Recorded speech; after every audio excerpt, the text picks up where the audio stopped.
Okay. Okay. I think it's just about 2 o'clock. I'm supposed to scroll through some slides with you guys first of all. So while the rest of the attendees are entering, we'll do that. First of all, there's some grid workshops. I've had absolutely no training in going through these slides, so we're assuming that you can read it by yourself. Several grid workshops, all available at the Terrena website too, of course.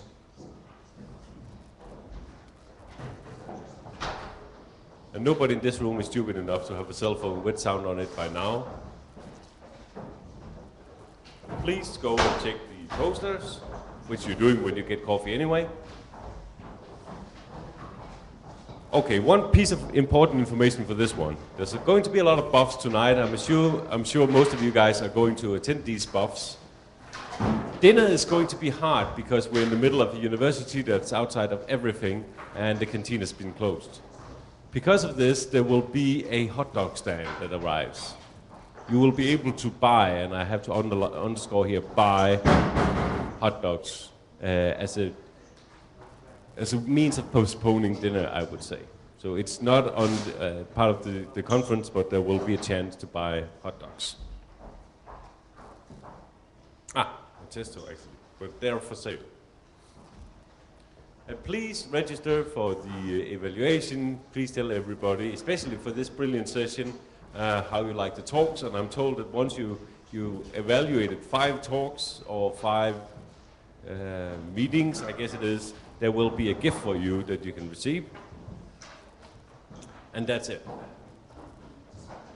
So, let's get started with these talks. I'm personally looking a lot forward to these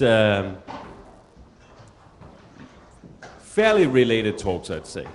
So these were all talks that we think are too interesting not to have, but they're not that closely related, to be honest. So there should be interesting relations between, changes between each talk. Okay? Ralph?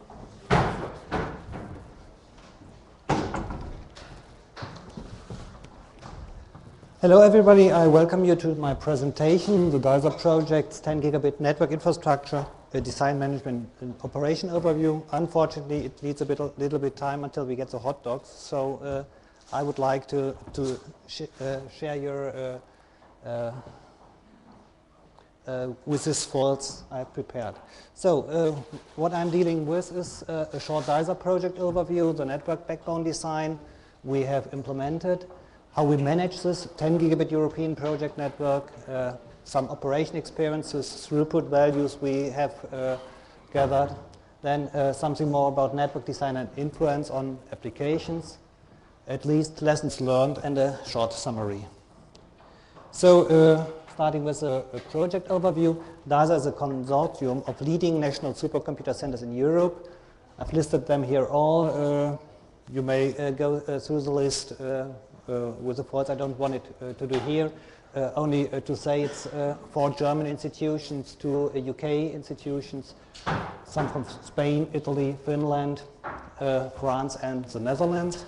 It's an EU-funded project with the FP6 framework, and it's the grant period is from May 2004 to April 2008, so we are in the 4th quarter of the project. So what's the mission and the objectives of the project?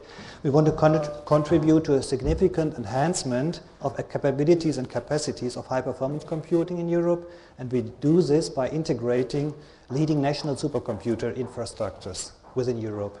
And we want to deploy and operate a distributed multi-terascale European computing platform based on a strong coupling of this existing supercomputer systems, and we do this by operating a virtual European supercomputing center. And last but not least, we want to contribute to the development, to the deployment of an extended heterogeneous grid computing environment for HPC in Europe, and this will be done by integrating these external resources into our DEISA infrastructure. So only to show you to give you a short impression what is the DEISA infrastructure? What is connected to this network? It's 11 supercomputer centers with about 23,000 processors, more than 200 teraflop peak performance, and this is changing not every day, but I would say every 2-3 months. For example, in Jülich, where here is a 1,300 processor system, we have installed a 16,000 processor system with nearly 35 teraflop peak performance. It's not included currently, but maybe it will become in the next time. So only to give you a short impression what is connected. So how is it organized? We have the supercomputer systems, which have their own file systems here, their own disks, and these are connected via a high-speed network provided by Géant, Renata, DFN, all the NRENs which are involved. And these disks, though they are local, are globally seen by, and globally connected by a distributed high-performance file system with continental scope, and file transfers are transparent to users. So what we are doing is we sending batch jobs. For example, a user sends a batch job to the system, and if it cannot be run here because there is no enough compute capacity, you can send it to this supercomputer system and run it there, and all your data, all your home's file system, you can use, since it's via the global distributed high-performance file system, it's like as it were at a remote supercomputer. So access to the services is by portals, web-like services. We're interfacing the core platform to other virtual organizations, and we're using grid middleware like Unicur, and last but not least, the Globus toolkit is implemented mainly by Grid FTP, and we want this by hiding complex environments from the end user. So what about the network design? Here, for example, I've displayed the design at Research Center Jülich. We have the supercomputer system, that's the whole supercomputer system, which has an internal federation network, which is about 2 gigabyte throughput performance. And we additionally have 1 gigabit links to a local switch, which is a specializer switch. Some of the nodes have 10 gigabit connection, and from this local switch we have one 10 gigabit connection into the NREN network, and from there to Géant to the other sides. As you can see here, the normal connection to the supercomputer system is through normal NREN connection into a normal local network of the institution, and then, for example, accessing via SSH the login node and doing business on the supercomputer system.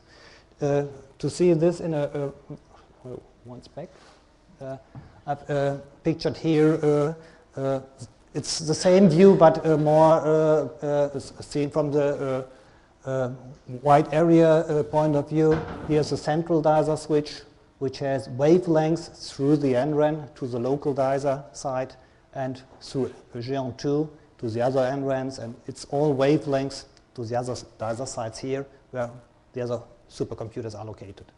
So why is it here located in NREN 1? It's only because we needed a place where to locate our central DEISA switch, and DFN offered to do it in Germany because we had, as I already mentioned, 4 German sites within the DEISA project. This could have been in every other country. It could have been somewhere in the Géant network, but it was easiest to locate it in Frankfurt because the POP of DFN and the POP of Géant are both located in Frankfurt in the same building. So it was the easiest way to do. So how is the network seen currently? We have 7 sites connected to with 10 gigabit to this local to this central DEISA switch in Frankfurt, and the others are currently connected via one gigabit link from the Géant 2 network, and these links are LSPs through the Géant network. So we have a potential bottleneck here, but this will be fixed in the next 2 or 3 months when the other sites will be connected also with 10 gigabit to this central switch. So in the future, we think about having backup links and maybe not one central switch, but a couple of central switches which are connected by multiple 10 gigabit, for example, 10 gigabit links, so that we have a backup possibility. For example, as if this link is going, this switch is going down, you can use cross-border fibers to other switches and then reach any other site. So, but that's a future possible extension. We currently don't have the budget to do it. Maybe in the next project. So, how do we manage this network? If you think about how you can do it, you see it doesn't differ much from management of a local area network, but there are some differences. You have multiple local organizations involved. You have all the NRENs involved. You have GEON involved. You have national fiber providers. You have international network providers. And so it's a little bit more administrative, work to do. A multi-domain network management system is, of course, needed in a 24 hours, 7 days a week fashion. And it can be done, but it's not as simple as in a local area environment. For example, if you see in a local environment, if there is a link interruption, you go to the switch, you change a cable, you change an interface, test, and it's working again, normally. But it's a little bit different. In a wide area network, you have different locations, you have different organizations, different technologies, especially different security domains. So different domains, technical, organizational, and administrative sense. So you need a pan-European staff required working in close collaboration, and this collaboration is done by phone, video conferences, site discussions, training sessions. We sometimes organize mostly on demand. If something new has to be implemented, we sit together and think about how to do it. We have email lists for different purposes, and so we get these communication channels set up. Of course, we also have a trouble ticket system which documents problems which came up and how they have been solved and so on. So what are the network statistics we are storing? It's as normal interface statistics of local DEISA sites, of the switches and routers, interface statistics of NRENs and GEON, if we get the information. Of course, NREN and GEON contact information if there are some problems. It's mainly MRTG related. 5-minute averages will be stored, and you can get day, week, monthly, and yearly graphs as it's normally done in every network. But currently it's only for network administrators. Normal users can't access these pages. So here's a rough overview of what we are doing. Here, for example, we have some of the supercomputer nodes selected to do a ping to every of these nodes and see if a supercomputer is reachable. Here, for example, one node wasn't reachable. You can click on these boxes and then you get detailed statistics, and of course you can also have logging information if you're interested. This is another performance measurement we are doing. It's iPerf based, any site to any site, and here you are 3 boxes for every matrix field where you have TCP throughput, UDP throughput, and packets per second, percent packets lost, which you normally get from the iPerf program. And also you can click here on the box, you get detailed information, and if you click here you get the real logging information to see what's really going on. So that's only done 3 times a day to see if the performance is static or if something has changed, or maybe a configuration of the local systems or in the backbone, to see all is working fine. So influences of the network design. Of course, what is interesting for throughput is the round trip time. Currently it's between 13 and 45 milliseconds. Because of some premium IP services, I spoke about the LSPs within the GEON network with the 1 gigabit interfaces. We see sometimes 60 milliseconds round trip time because of the LSP. They have to be used different links for 2 connections, though they are going the same direction. With a special thing of the premium IP service. Values cannot be reduced because of the speed of light. We have 200,000 kilometers per second speed of light, and this implies that you have latencies which you can't change. For example, we did a test with a terror grid project, which is located in the US and is similar to the DEISA project. We did it in 2005 for the supercomputing, and there we had 170 milliseconds. So if you think about what a supercomputer can do within 170 milliseconds, latency is really an interesting thing. Not only for throughput, also for sending the data to the other side, and the other side is waiting 170 milliseconds. So what's needed is a redefinition of system network parameters, at least TCP send and receive spaces. If you compute it, it's 20 milliseconds, for example. It's somewhere in between here. Multiplied with 1 gigabit, you get 20 megabit. It's 2.5 megabyte. If you have a 10 gigabit connection, it's 25 megabyte. So if you think that normal TCP send and receive space are at 64 kilo, I don't know if it's bit or a byte. It's much more. You really have to change system parameters. So some throughput we had in the 1 gigabit infrastructure. You nearly get it satisfied. You can't get with the IPAF program 930 megabit per second. Dependent, of course, on system network options, CPU usage, system configuration, network layout, and so on. What we have seen is packet reordering. This can slow down dramatically your traffic since the end system has to do much more, and sometimes you get packets dropped because of this. If you're thinking about the global parallel file system, if you're checking local throughput, you get more than 10 gigabit per second. It's because of GPFS is doing multiple streams to get a file, and you have many I/O nodes to get your files. I would say it's something like a BitTorrent to get your file. If you look into remote transfers, it's no problem to utilize a 1 gigabit link. TerraGrid has tested in 2004 their network. They have a 30 gigabit per second connection between the systems, and they could fill up this link using 40 servers and 64 clients, so many parallel sessions. So what we would like to see is how can a single flow be optimized. Of course, we never thought that we could reach 10 gigabit with one flow, but we wanted to see what's really possible with the current systems.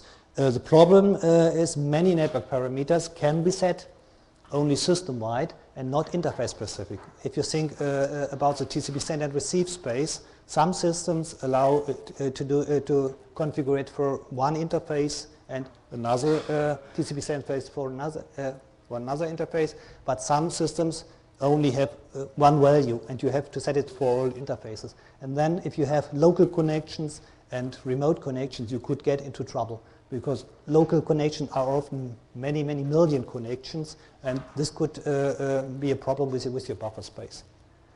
Some values are dependent on operating systems, so no general solution is available, especially if you are connecting different types of operating systems. It depends which options you set and how you set them. Maybe it's better to set it to one value for one system, but a better value would be selected for another operating system. So no general solution. What we said can be seen in the paper, which is on the web page available on the Terena web page. So I don't want to go in detail for all these things. Throughput measured in a laboratory test environment have been about 5.6 gigabit per second using a 10 gigabit interface. So that is, I would say, the upper limit we could get with our IBM system. It has been an IBM P5 system with raw I/O 3 draw, version 3. As you might know, if you don't know, I tell it to you. VQ, you have a P4 system and only raw I/O 2 draw. So it's an older one, and we don't get this values. As I already said, it's dependent on operating system, hardware, local configurations, and so on. And have in mind, we are running in production. We are not really doing only testing. So what we get, iPerf measurements at Research Center Jülich. 4.8 gigabit per second iPerf throughput to local host. This means sending and receiving in the same CPU, no hardware involved. So that should be the upper limit we really could get also via the network. We see 4.3 gigabit per second between two nodes using the internal federation IBM switch, which is, as I already said, it's a 2 gigabyte switch. So we only get a quarter of the peak performance which would be available. We get 3 gigabit per second between two nodes using the 10 gigabit Ethernet interface. So it depends also on the kind of network interface you're using. And we've seen at RZG, which have a little bit slower CPUs, about 20 to 25% less values. And if we connect across Europe, these two systems at FZJ and RZG, we see the same value. So it seems to be related only to the CPU speed. It's not a problem of the distance. Here are the commands we have used. You see here it's a 16 megabyte TCP send and receive space we are using. If we could, and the bandwidth delay product is in the order of 16 megabyte also. The applications which are used in DEISA are mainly GPFS and grid FTP. I already said that they can use parallel streams, and we tried it with grid FTP with no disk access. That means memory to memory. And here we see 2.7 gigabit using 4 parallel sessions. That's the same as I told here. It's from FZJ to RZG. So it's a little bit more than iPerf because of the multiple streams. So lessons learned. Operation of a DEISA-like infrastructure opened new management challenges. It's not as easy as we thought.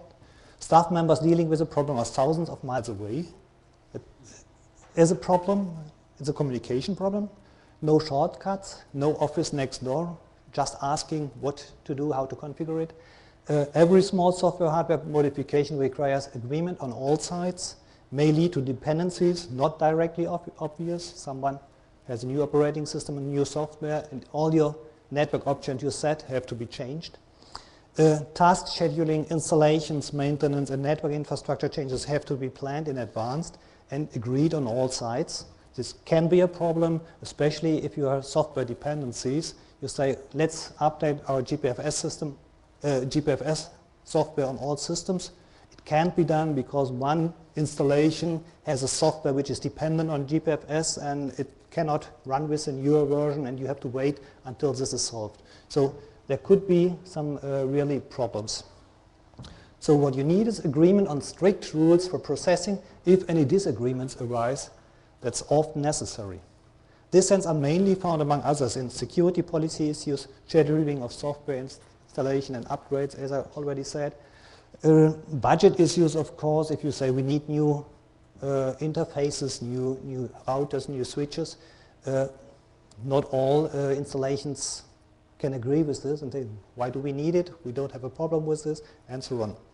Optimal network setup requires extensive discussions. You have to discuss every parameter with your administrators. Can we do this? As I already said for the TCP send and receive space.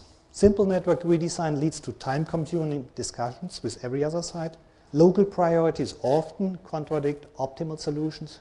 We don't like to open this or that port because it's security relevant. Others would do it, but one of the sides doesn't allow it. Often, lowest common denominator has to be used. That's a fact. So configure good performance for all sides, but it may lead not to the best solution, to the optimal solution for all sides, but it's the best you can do. What's really mandatory is an operations team, a team which handles all these issues and which decides on further progress if there are disagreements. Someone who can say, we will do this, not we can do it, we should do it, this, we have to do it. So Summary, 3 years of successful operation have shown that the concept implemented in DEISA proceeded very well.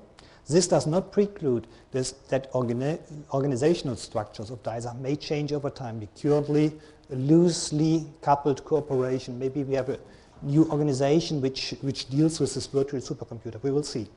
But the general idea of DEISA will sustain. Next step will be to establish an efficient organization embracing all relevant HPC organizations in Europe, especially the new T0 centers, the new European high-performance computing centers. Can we integrate them into DEISA? Will be DEISA some virtual supercomputer system on a lower level? Or we don't know. We will see. Being a central player within European HPC, DEISA intends to contribute to a global e-infrastructure for science and technology furthermore. And integrating leading supercomputing platforms with grid technologies is needed to open the way to new research dimensions. So the future European world-class high-bandwidth multi-protocol network infrastructure will push forward science to new dimensions. So that what we currently see with Géant 2 is the way where we have to go. Of course, there has to be made some new changes, better things to provide to users, to application and so on, but we're on the right way. Thank you for your attention.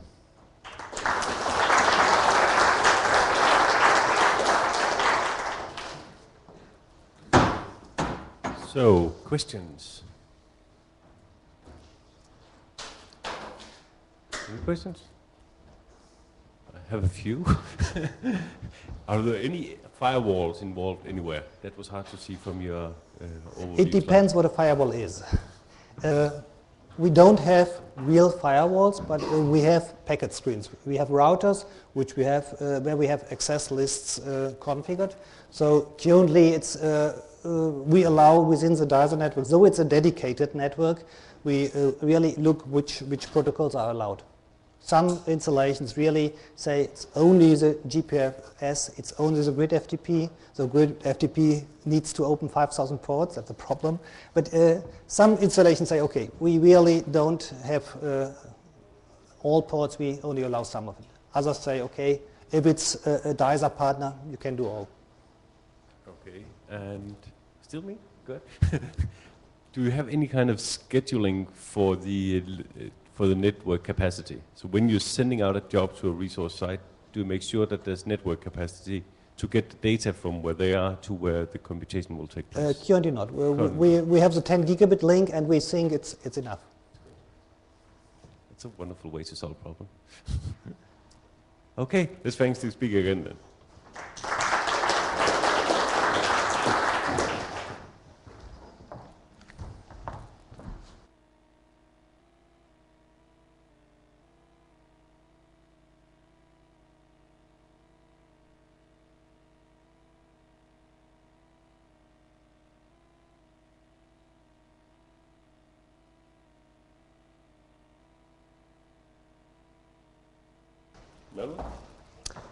Hi all. Does it work? Yeah. Okay. I am Davide Vernizzi from Politecnico of Turin. I'm presenting a paper where we try to test the performance of a virtual network, and we try to develop a model and apply the model to evaluate the impact of some security mechanism on the virtual network.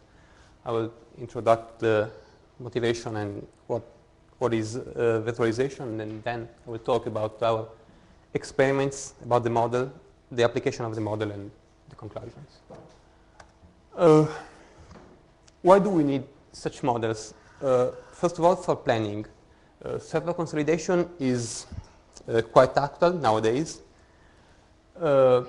People want to consolidate because servers are underutilized on average, because it's better to have few servers on the rack instead of having many servers underutilized, because having a consolidation of many servers in one single point is easier for management, and because it saves money.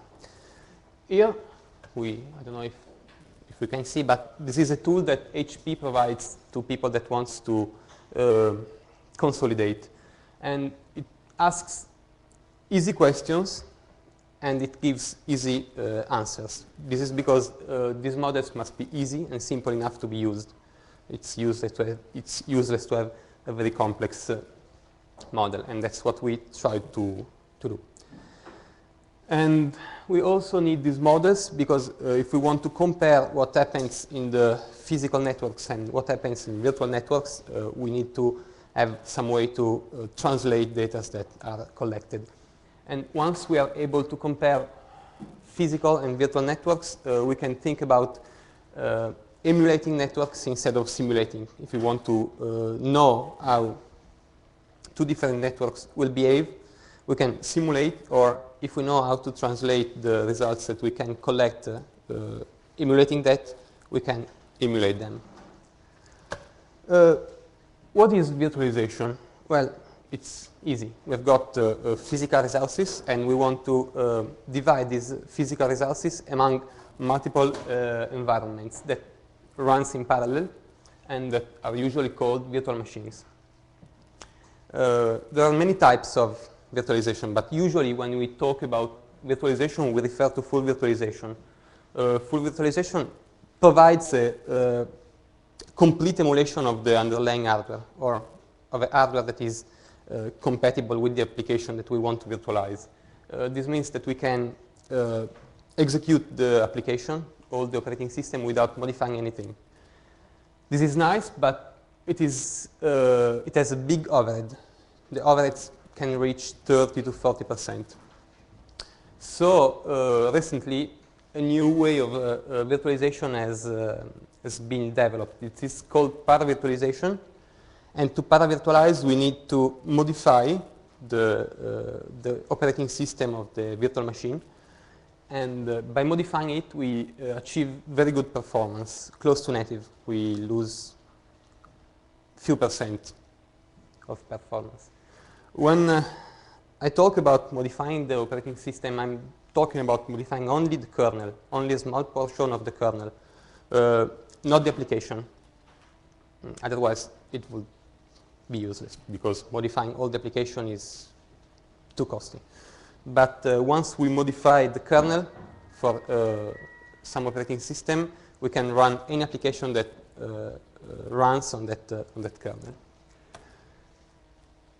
In this work, we used Xen.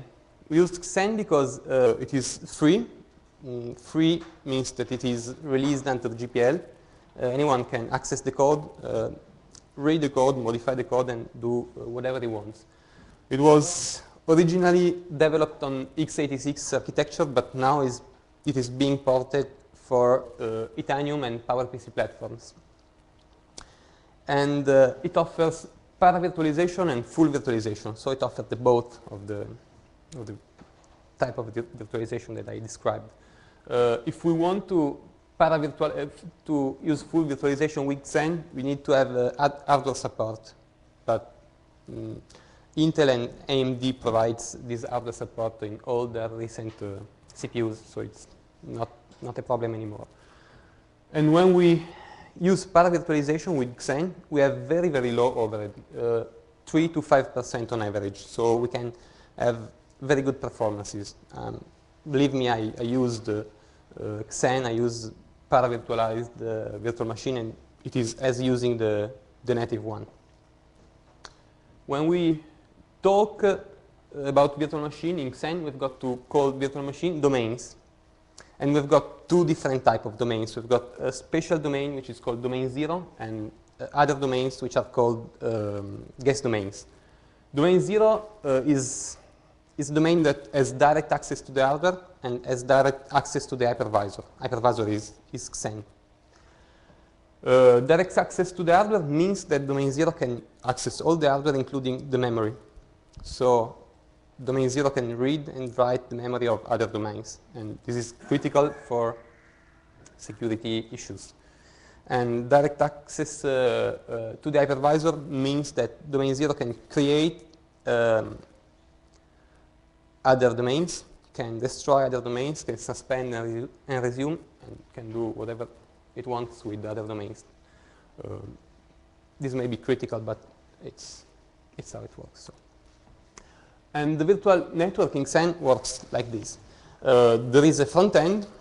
The front end is the part of the driver that stays in the guest domain, and is this ETH0 here and here. I've got guest 1 and guest 2.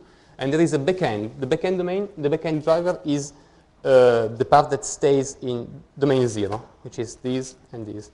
And front end and backends are connected as if they were connected with the crossed cable. So everything that is injected in ETH0 here comes here. And everything that is injected here comes here. The connection between netfront and netback. Netfront is front end for network, and netback is backend for network. Is provided by the hypervisor. This means that when guest 1 wants to send something to domain 0, it says it notifies the hypervisor that something is ready for being transferred, and the Xen hypervisor actually transfers the data. So how do we create this topology with Xen?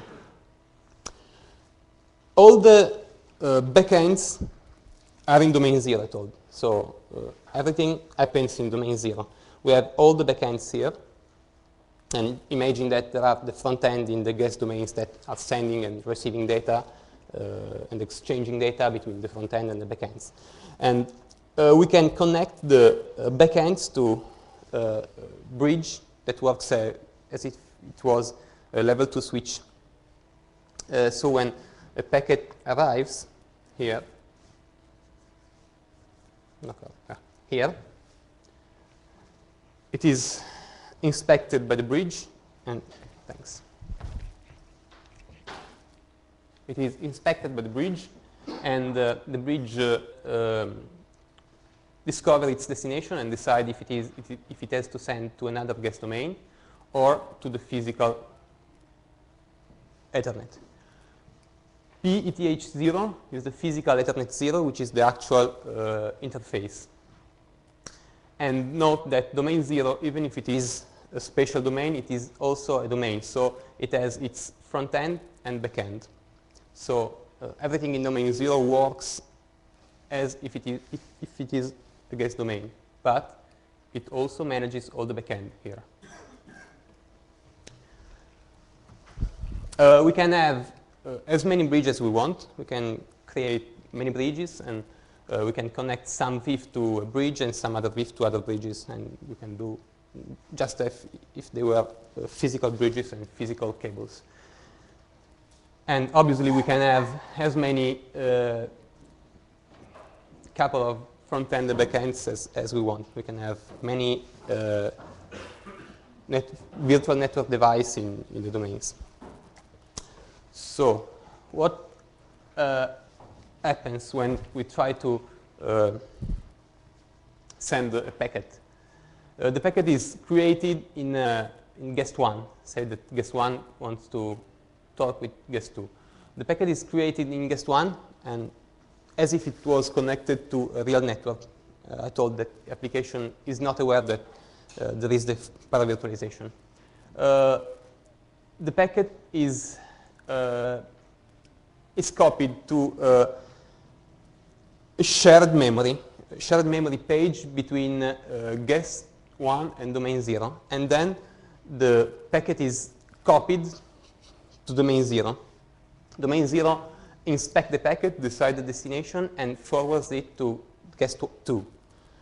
The forwarding happens in another shared memory page, shared between domain 0 and guest 2. And guest 2 can receive the packet just as if it came from a physical network. And we call, in the rest of the paper, all these that you see in red, a virtual link, just one, between guest 1 and guest 2. Okay? So, the experiments. We made our experiments on these machines. It was the most powerful that we had. We equipped this machine with the last version of Xen, and we created 10 virtual machines.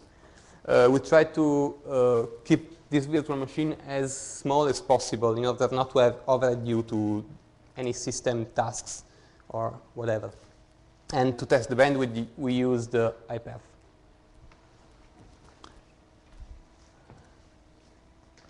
We decided to use a simple topology. This is star.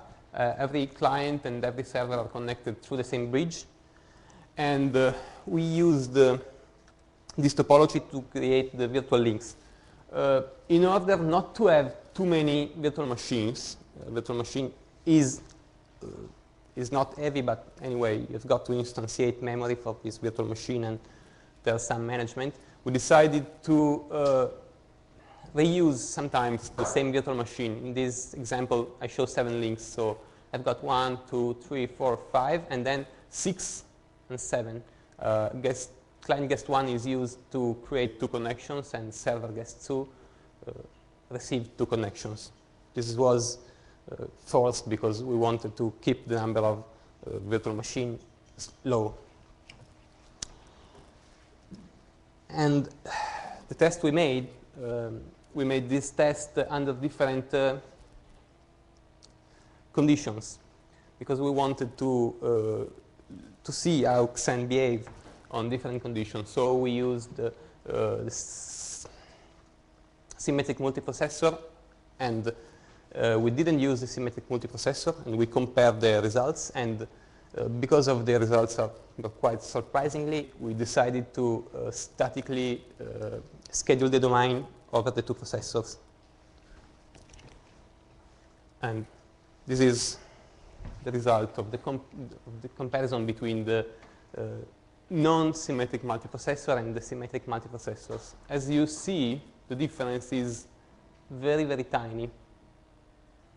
So using 2 core instead of 1 brings to almost no gain. This is because Xen scheduler is very, very aggressive on the migration of the domains between the 2 cores.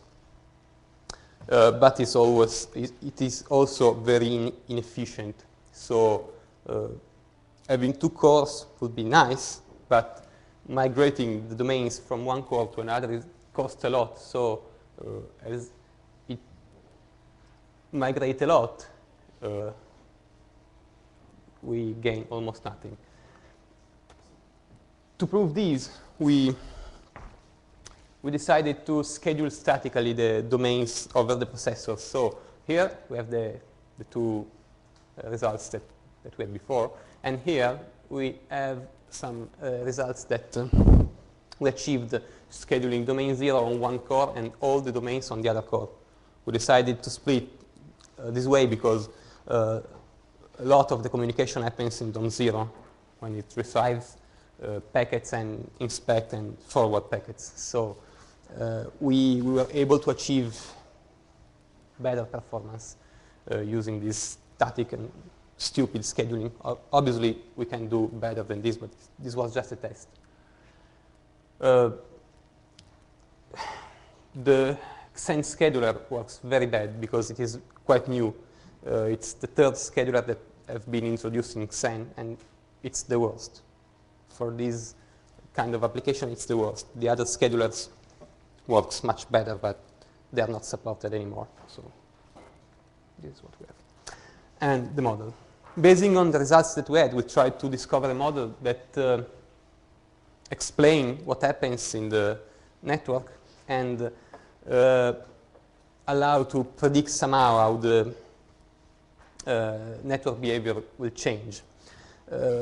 Because we wanted to keep the model simple, we make strong assumption, especially on the resource model. We assume that we have just one single type of resource, which means that we do not make any difference between processor, RAM, bus, and so on.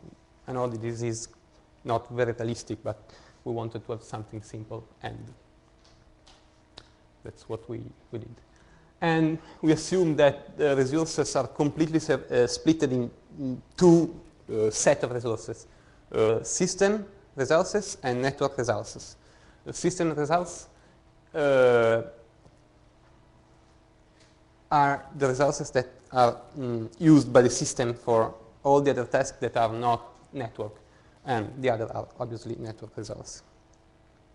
And we also assume that the bandwidth is equally distributed among links. This is true. We tested it experimentally, and this is true. And this is what comes from the model. You see, here we've got the system resources. Here we've got the network resources. And this is the bandwidth. As the links, as the number of links increase, the virtual links compete to access the network resource, and they generate an overhead, which is this. Yeah, so the bandwidth decreases as the number of links increase until we reach a certain point here, which is the carrying capacity. After this point, adding more links will not bring to decrease of the bandwidth. This model is here. This is M, which is the maximal bandwidth. This is K, which is the minimal bandwidth, say. And this is the continuous line is the computed model, and the other line is the experimentally tested model. And we see that we have a very, very close fitting. The error is less than 2%. With this model, we try to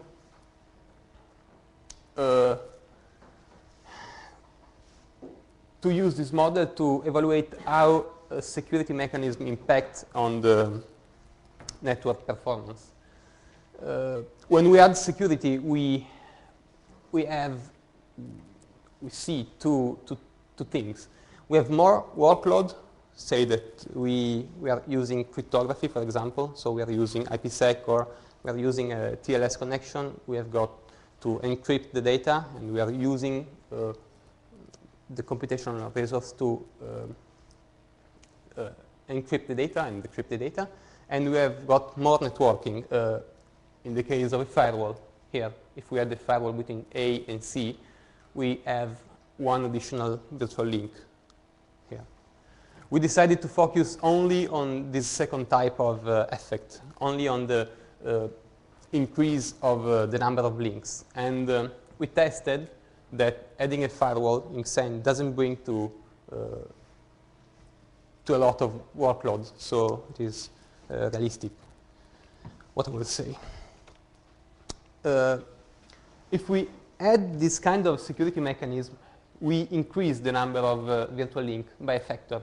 The factor depends on the topology of the network, so how the network is and where we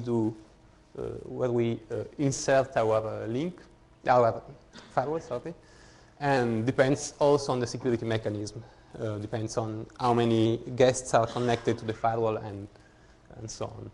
And our model allows to predict how the band will change by including this firewall. So if we know where we are in the curve, and we know the factor, we know how to evaluate the security mechanism. This is an example that we make. Let's say that we have this virtual interface. This virtual interface is the result of a server consolidation. And it is obviously connected to a physical interface, because even if we consolidate, we want to talk with the rest of the world. The physical interface has a bandwidth which is well defined. And we can imagine that for every connection incoming to the physical interface, something will happen in the virtual network. Say, for example, that A receives the connection and talks with B and talks with C and merge the two responses from B and C, and then replies to the incoming connection. So if the virtual network is well designed, the virtual network is able to to support the bandwidth of the physical network. If we've got a physical network of 1 gigabit and the virtual network is only able to run at half gigabit, where we have done something wrong. But if it is able to run up to 1 gigabit, it is likely that we have some computational power available. And so what if we use this computational power to add some security? For example, to add a firewall between A and C. Well, if we do this, the number of virtual links will increase. So the number of hops that will be generated for any incoming connection. And if we know the model of our architecture, we can predict if this virtual network will still be able to supply this physical interface. For example, if we discover that we pass from 2 gigabits to 1 gigabit and a half, and this 1 gigabit virtual interface, we still are able to support this. And concluding, we plan to improve the model. We plan to relax the assumptions, especially the assumptions on the type of resource. We know that it's quite unrealistic to think that we only have one kind of resource. And we also plan to study what happens if we change we change the system resource in time. We suppose that the system resources were constant in time. Now we want to know what happens if we change this amount of system resource in time. And we also would like to forecast the parameters, the M and key, and the slope of the curve without many experiments. We want to validate the model.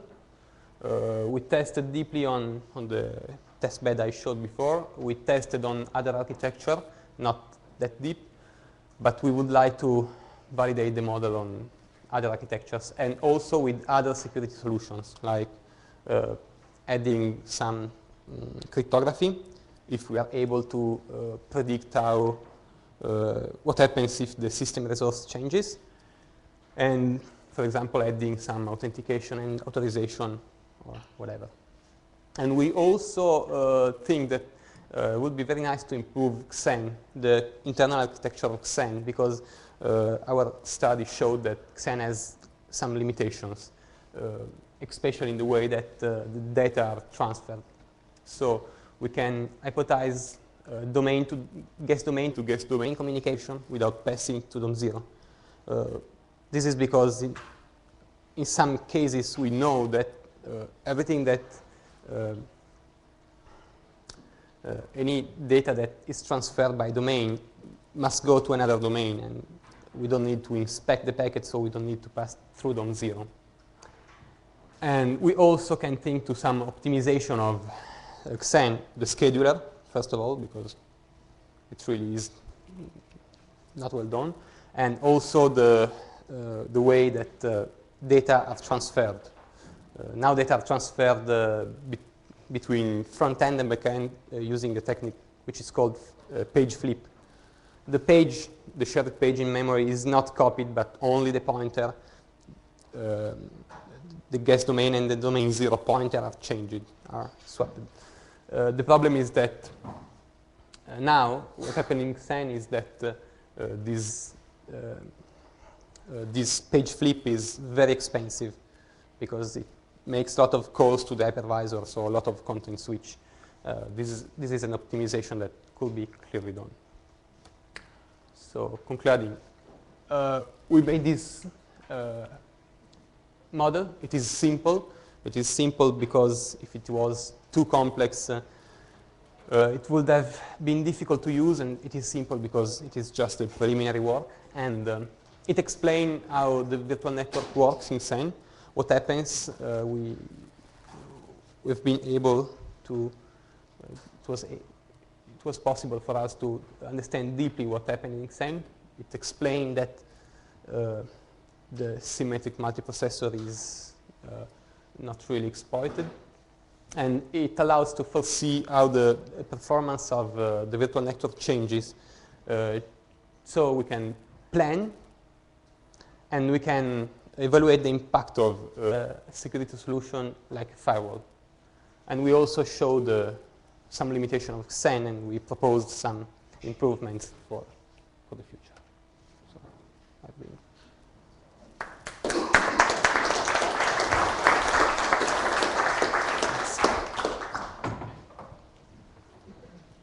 questions?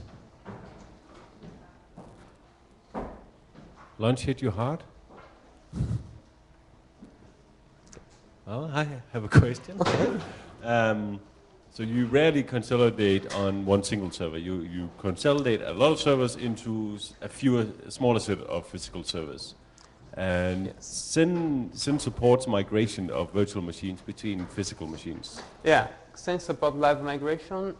This is very efficient with respect to the migration between the processors. This is very efficient. We can migrate between two different machines, and we have a loss of, say, discontinuity of the service for a few milliseconds, Yes, between 20 and 100 milliseconds, which is. So have you considered using migration as a means of load balancing to get the highest aggregated network output? Well, no. No, because we focused on one single machine just to make sure that all the conditions were as simple as possible. Sure. Okay, thank you. No?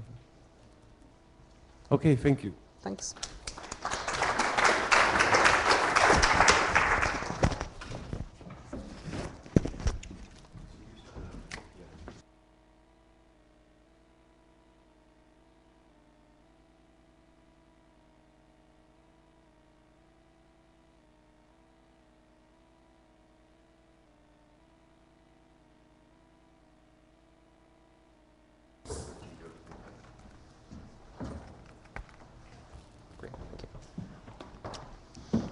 Okay, great, thanks. You can tell we're vendors because we ended up tag teaming just to make life difficult for everybody here. You always have to do something different, I suppose. The title of our talk, Beyond the Current Infrastructure, New Frontiers for Virtualized Networks, perhaps is a bit of a thread to this, in that we're going to talk about taking some computing virtualization principles and applying them to the network and what some of the benefits of that would be. One of the reasons we're doing the tag team is that we have two fairly dramatically different roles within Nortel. My name's Rob Keats, and I'm a product manager for a product called DRAC that's actually come out of this concept and that we are productizing. Inder works in the office of the CTO, and in many ways his team comes up with a sort of new ideas, and then we evaluate them and understand commercial application, decide whether to productize or not. But one of the benefits of this approach has been in this particular program that we're essentially building a basic framework and set of code from which his team is able to then go do collaborative research with folks such as yourselves into other areas and see how this could be applied. So how would we build upon this basic concept? So hopefully, as a result of this, you may think of some ideas in terms of areas for further research that could come out of this. Okay, so the basic concept that we want to talk about, and then I'll talk about a subset of this, is captured on this rather busy slide. But the basic idea here is that we want to take this concept of saying, instead of statically engineering a network and considering the various piece parts that sit within that network, let's think of the network as a pool of resources, different classes of resources. And from those individual pools, let's go and build the necessary construct to be able to enable a workflow as it goes through the network. Now, obviously, you're not going to do this with every single application, because trying to micromanage to that degree may not make sense. But on aggregated flows, and certainly on many very large applications, this approach can yield a lot of benefits. The basic premise is that an application would go in to a network and it would determine what it needs from a network resource perspective. Where resources can be a variety of things. Specifically, what I'll be talking about is bandwidth. Looking at it is almost the low-hanging fruit, and it's the first productization, if you want to call it that, of this concept. However, the idea is that we're building a framework that can allow that same principle to be applied to many other types of resources as well. Anything that essentially has a cost associated with it, you can determine, does this make sense to dedicate to a specific type of application or set of applications, or is there an economic benefit here or an application performance improvement of being able to share that resource, right? And then that becomes a decision point in terms of how you want to approach it. But essentially what we do is that we expose an interface to compute resource managers or to applications to allow them to call up a virtualized set of resources within the network, within the context of a policy that gets invoked end to end. And so that they can sort of define what I need to perform properly, and therefore go build that for me within the network. Okay? Some of the benefits to that are obviously, as you can imagine, it allows a more efficient utilization. You can improve performance. You can do a variety of things here, just-in-time, schedulable control of these resources if there's predictability within your workflows. Classic example, for instance, is storage backups, which happen every night in many environments. People know that this is a predictable type of workflow, and they can rearrange their network to be able to accommodate that rather than build two separate networks, one for the WAN traffic during the day and one for their SAN traffic at night, as an example. Okay. Specifically, what we're also trying to do is to be able to do this within a heterogeneous environment, to be able to essentially stitch together resources in order to meet a specific type of quality of experience, if you want to call it that the application demands.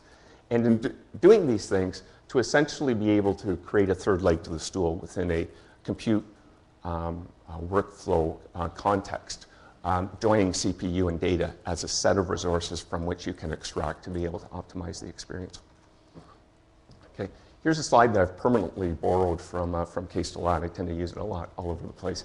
But I really like this because, like I say, as part of my job, as a product manager, I tend to go out and talk to a very diverse set of potential customers, including service providers, enterprises, and different industry verticals.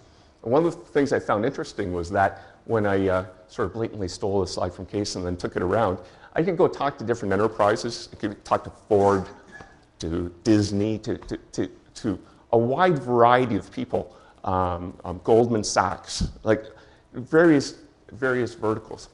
And the interesting thing is that people say, you know, that describes my network too. It's almost a universal that, you know, the shape may be slightly different, but most people come back and say, you know, that's pretty close to what my network looks like. I've got a lot of users driving small amounts of bandwidth through sort of skinny pipe applications.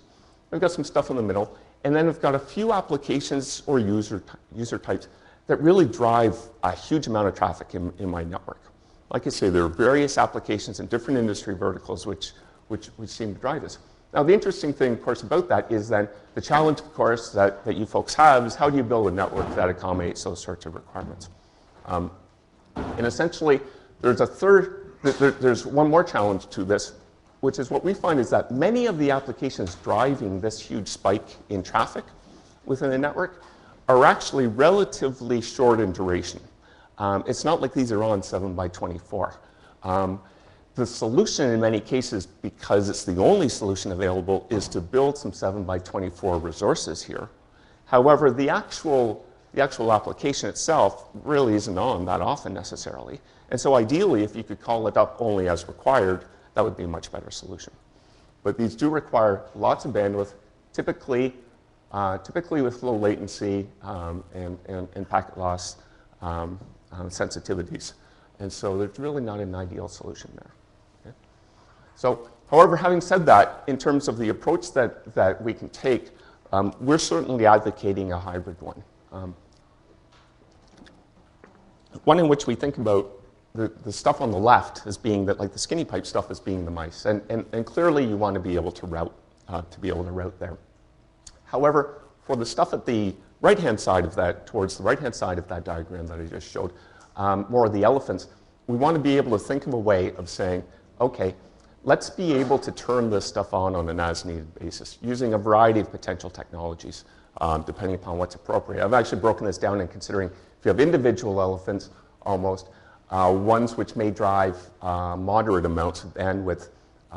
There are different technologies you could use. Today, we would be talking typically about layer 1, doing a GFP and VCAT into a concatenated number of STS1s, and sending those around the network in a circuit provisioned environment. Nortel firmly believes that PBT in the medium term has the ability actually to replace this. PBT, or now called within the IEEE standards, PBBTE, is essentially the mechanism, and many of you may know this, but it's relatively new and really just starting to grab a lot of attention this year. Essentially, it's creating a way to pin Ethernet trunks by making use of both PBP to do MAC and MAC encapsulation and provide a addressing space separation between the client and the network provider. But then also in addition to that, turning off some of the inherent features of Ethernet like spanning tree, broadcast unknown, as an example, in order to be able to, and MAC learning, I guess would be the third key one, in order that you can actually engineer an Ethernet path, and then it becomes very circuit-oriented in many of its attributes. So in that way, you get kind of the best of both worlds. You get stat and mux efficiency from layer 2, but you get the determinism from the lower layers. And when you augment that with 802.1ag, Y.1731, which are bringing a lot of the performance capabilities into the Ethernet world, you get something which can be monitored end to end. You can do fault sectionalization in it, things like loopback testing, et cetera. So you have a capability here to have a very robust and operationally simplistic layer 2 solution that has the advantage of stat muxing as well. So we see a lot of play there. And then finally, if you're going to move massive amounts of stuff around, you would go down to layer 0, which in itself has a number of new technologies which are coming to the fore, which move this from being much less of a static environment to a dynamic one. Okay, so how do we do those things in the lower layers, though? Fundamentally, we still lack a control mechanism to be able to do this. So, of course, there's been a lot of discussion, there continues to be a lot of discussion in terms of control planes, whether that be sort of more of the ASON client-server architecture or more sort of a peering GMPLS type architecture here. But essentially, these provide what I call an engine to allow you to create a more dynamic lower layer environment. However, my assertion would be this still lacks a steering wheel. So this provides kind of the guts of what you need to be able to bring that control down to lower layers. However, you need some way to interface to it and to make it work. And there are a couple of suggestions of how to do that. However, one that we've come up with, we think addresses many of the missing issues within sort of a control plane only environment. So what are the things you need to do besides the control plane? And some of these are here. Essentially, if you're trying to create a service, we need to start to think about, okay, what do I need to do in addition to a control plane to make this usable and to be able to actually interface into a client? So things like the idea of if I'm exposing a uni, how am I going to enforce policy at that point? To make sure that otherwise it's basically, if once I expose the uni, whoever I've exposed it to can go grab whatever resource they want without some mechanism for policing that. How do I correlate what's going on within the network to the actual application performance itself? How do I tie the world together still of this network under the auspices of a control plane to the client that's using it? Control planes have no concept of scheduling. They're real-time driven engines. You make a request, and if it can be fulfilled, it's fulfilled now. The idea of doing something next Tuesday is foreign to a control plane concept. So you need something to augment that, which has a view of what about next Tuesday? Because if a researcher knows that he has access to something where he's going to run an experiment next Tuesday, he probably wants to make sure that he's going to be able to connect to it. Right. As well, there's sort of lots of issues down here in which, in addition to what a control plane does at the signaling level, we need to also think about, from a service perspective, how do I build scalable services and connections across domains? And that's in itself is a topic we could probably spend a day on. So, but there are many things in there. Like you say, we are creating kind of a base product from which to do a lot of work in terms of experimentation of where this could go. We call it DRAC, Dynamic Resource Allocation Controller. At a very high level, it can almost be thought of in this sort of modular fashion. At the top end, we have attachments which allow users or clients of the network to access this, whether it be literally through a GUI or like as a user, or by exposing it and creating a web service interface to allow this to be viewed as a virtual resource. We then have a policy engine sitting in here which can plug into your AAA system, and optionally a control plane which can become integrated. And I say optional because, of course, we can actually reach down into networks and we can talk to them through into an external control plane.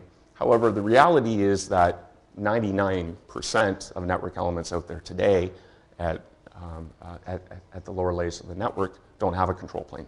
So this essentially gives you that capability to do sort of a path computation and then signal down in across those, as well as to go into an external one. Okay. This is also somewhat important if you're trying to stitch across multiple domains as well and understand I still need to have that sort of end-to-end view even though I'm going across multiple control planes. Okay. My last slide here, and I'll turn it over to Inder in terms of where we're going from here, but this is essentially what our first instantiation, our first use case around this concept of using this framework for bandwidth is. We can, of course, use it for many other things, but from a bandwidth perspective, what we've done, if you think back to this diagram up here, what's happening here is that when users come into this network, they're going up to the routed network for the skinny pipe traffic over here. But what we're also doing is we're exposing this DRAC interface such that if somebody over here needs a connection at say a gig of traffic, as in this example, they can make the request. DRAC will compute the path, determine what needs to be done, and then activate the request either at that point in time or at a later date if it's scheduled. And if it's scheduled, of course, then we remove that resource from the tree, in effect, and from the map, and then we reserve it for that future point in time. We have done this at layer 1 with the network mapping GE to SGH. We're demonstrating out here in the hallway doing this with PBT at layer 2, and which is something we'll be doing in field trials with a couple of RNE networks later this year. And then as well, we have also demoed this in other environments at layer 0 as well. So the same basic methodology applied at either layer 0, 1, or 2, and being able to do it interlayer to be able to secure under resources if for instance, you're doing a layer 2 service and you actually need to go down, reach down to be able to instantiate that.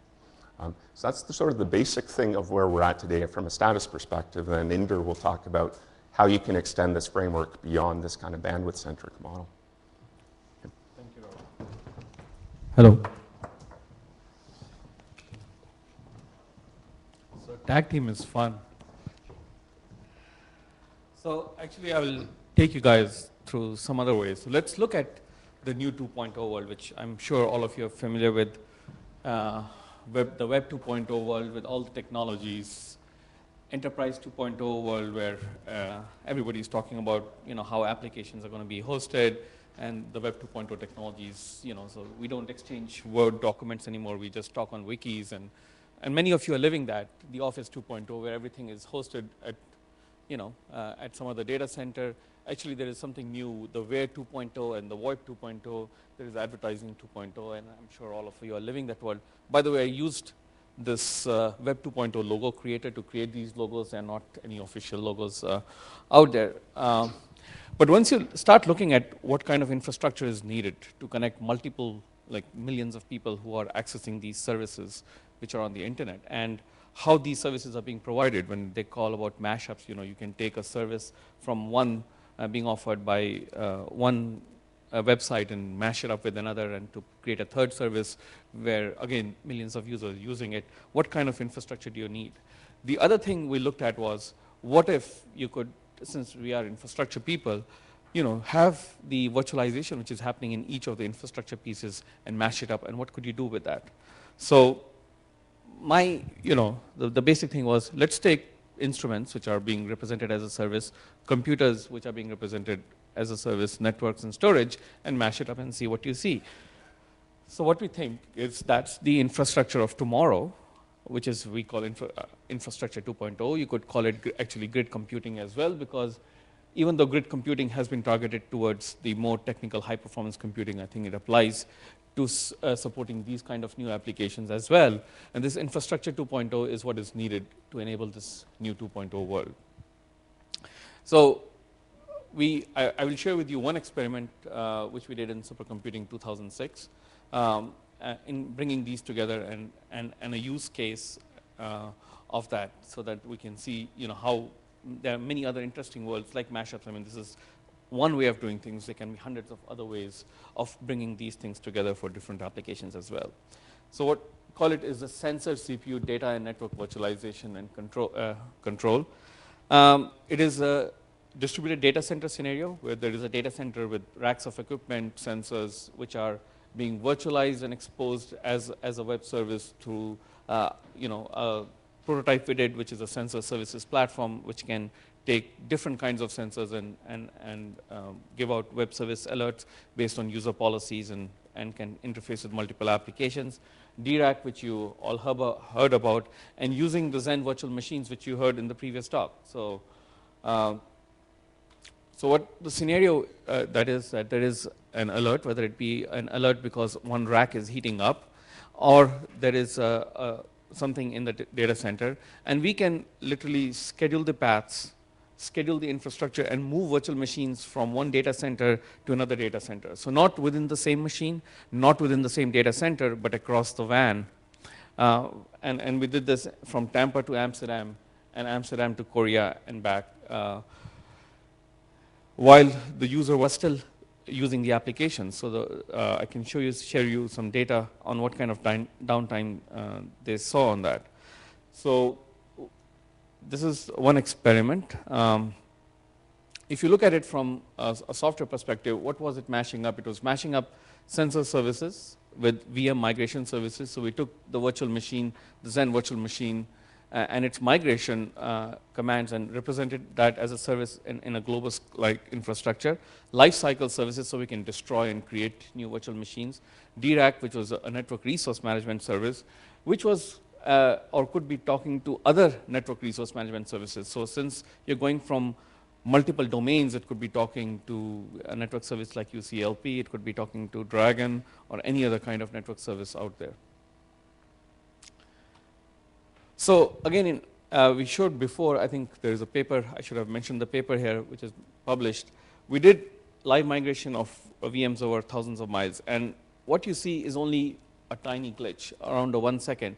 So back to back, you get around a few millisecond, a few 200 microseconds downtime. But even when you go across RTT of 200 milliseconds, you get downtime is around only 1 second, because you're doing a live migration. You have a deterministic path, and because of the deterministic path, you can converge and do the live migration in such a short time. So what do you do if you have a bailout or a disaster recovery scenario? So if it is a sensor triggered bailout where you don't really want to reduce the user downtime, you just say stop and let me get my virtual machine going to the other end and bring it up as soon as possible, you still get very good results. It's around 8 to 11 seconds depending on which experiment we look at, and we broke it down to different pieces. Where is the time really spent? A lot of time is spent in making sure that we repair the IP endpoint so that when the virtual machine comes and it is talking to its data, it can still access and it can keep running as if nothing had really happened. The VM migration itself takes around 3 to 4 seconds across from Tampa to Amsterdam. Then we looked at another experimentation, in which case we used some layer 1 technologies, layer 1 multicast technologies, to say, what if we wanted to go from a test environment to a production environment, or one data center to multiple databases which were in different data centers. So what we used in this case was the same migration method, the live migration method, but in this case we used layer 1 multicast to spawn many virtual machines. So this one virtual machine was actually spawned from Tampa and came up and running in Korea, Amsterdam, and Chicago using the same live migration command. So you could, definitely you can spawn if you wanted, a job to run using this layer 1 technologies, execute one command and have hundreds, possibly, of virtual machines up and running. So if you want to look at the timeline of how this worked, I mean, in this case, you did a checkpoint and kind of the virtual machine was still running, but you did a checkpoint and started doing the live migration. And within 11 seconds, you have 3 virtual machines, one running in Korea, one running in Amsterdam, and one running in Chicago. So this is, a good method for doing that. So, I mean, one of the questions I get asked is, why even do this experiment? What is the practical use of experiment? So we can think of 3 very clear applications. One is you have terabytes of database or terabytes of data or some scientific data which you really don't want to move around. So one thing you can do is you can write an application, a VM, sign it, secure it so that you know it's your application running on the data, and move the VM to actually the data where it works on the data and comes back with your results. You have got data centers which talk about green environment and global warming. You want to save on power being used in the data center. In the nighttime, you have data centers coming back to 20% utilization. One of the things you can do is aggregate. You can move all your virtual machines to one data center, have the people manage that, while you can use the same web services based off mashup mechanisms to control power strips and shut down computers or shut down or bring down the cooling and requirements in the data center to reduce your power spend there. Also, as we showed in the sensor-based bailout, you have in data centers many times uneven amounts of cooling and heating up. Sometimes some racks get hot because they were not configured properly, or they were not being cooled properly because there was a blockage or something happens. This allows you your data center to manage itself and reduce the downtime which you can have. Again, why use VMs? Why not use other methods which already exist? Because for the first case, if you don't trust the remote execution environments, especially when you're sharing resources across organizations, you can just build your own VM app, sign it, and have it run. And then when the VM moves back, it moves back with the current running memory as well. So it's a secure way. It curtails any interoperability, which I'm sure all of you deal with if you're installing a grid software on different kinds of hardware. And also, it's great for legacy, where you can package the whole multiple virtual machines, which they already know how to work with each other and move them around. Anyway, so if I look at infrastructure 2.0, what I see is the 3 bottom parts, data, computation, and communication, all need to basically seamlessly happen between the data centers. But what users really care about is information and knowledge. And we need, through this, ways of bringing things together to easily generate, to take the humongous amounts of data and make them into useful information and knowledge, which we can all, which is all what we are seeking. So as a summary,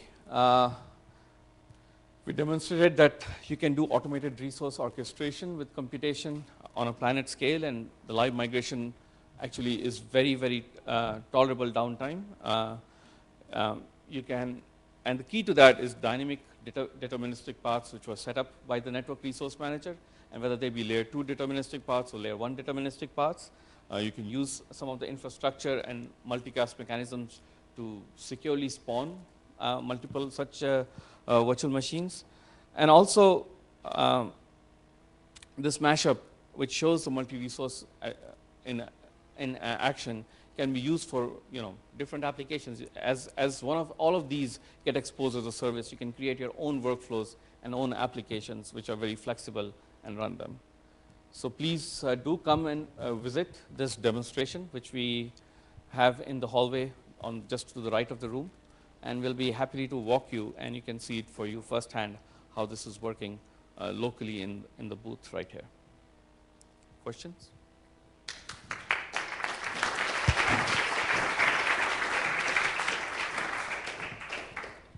Well, before we go to questions, I'd just like to say that on behalf of the department who developed the live migration of Zen, I'm happy to see it used that much. Questions?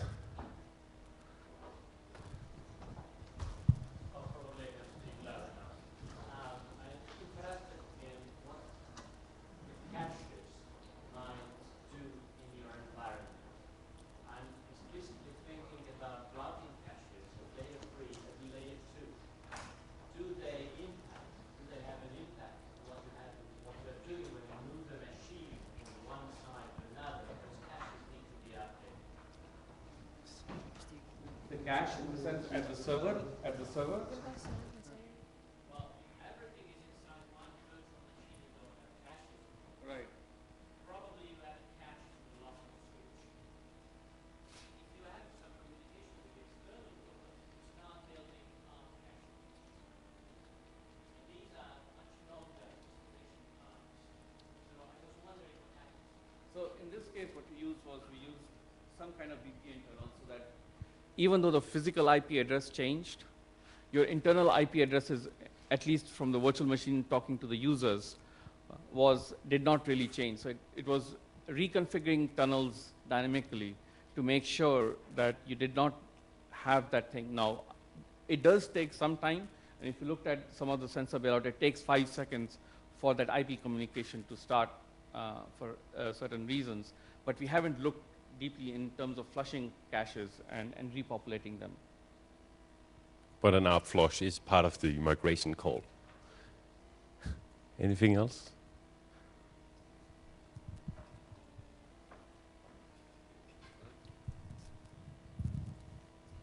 Thank you. Yeah, I would like to know your opinion about the possibility to extend this dynamic resource allocation more widely than in the case of experiments, because it means the one assumption, the basic assumption is that you will create a pool of resources which you can manipulate after that. And everybody knows it, but nobody wants to create such pool. It means the create pool in the real global environment, in the Europe or in the whole internet. And after that, you can use such tools. If there is no the wish or willing to create such pool between ISPs or between the countries and so it would not work. So for the experiment, it's good. But for the future, I'm not sure about that. What we're hoping, and there are efforts like Glyph, which are creating pools of interconnected resources across the world. But what we want to do is to generate the tools so you can manage those pool of resources, because they all have to happen together, because you don't want to end up in a chicken and egg where you have a pool of resources and then you start developing the tools to manage them. So what we're doing with DRAC is creating the tools so you can manage this pool of resources and then presenting to the NREN community, which has access to the resources, which can make them available for the researchers so that they can use these tools to work with them. So again, it's a chicken and egg, and we're trying to break the logjam by first creating the tools which will be able to manage that.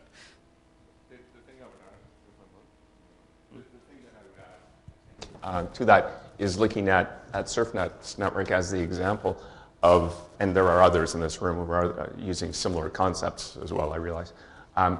But essentially what they've done is to divide their network resources, divide them up. And so by being able to partition a specific network element as an example, even down to the port, even down to a time slot, you can say this part of the port has been allocated as a pool, as this type of a resource pool. The rest, I manage the rest of my network the way I normally would.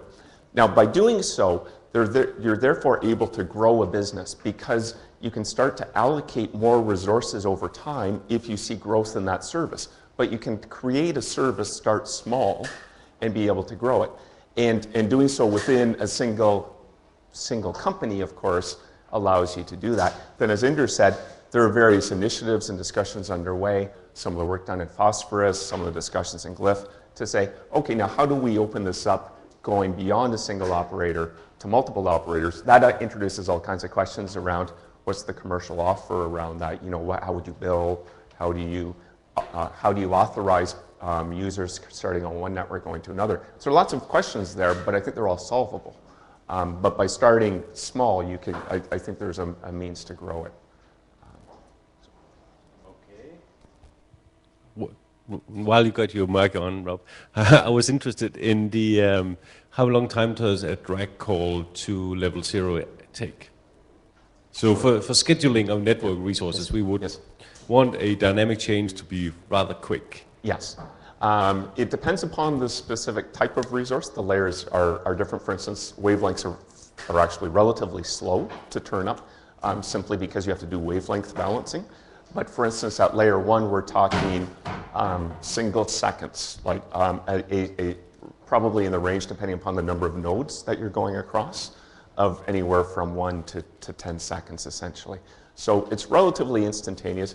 You're definitely not going to do it for all traffic going through your network, but for very large workflows, I think it definitely makes sense and is a small enough amount.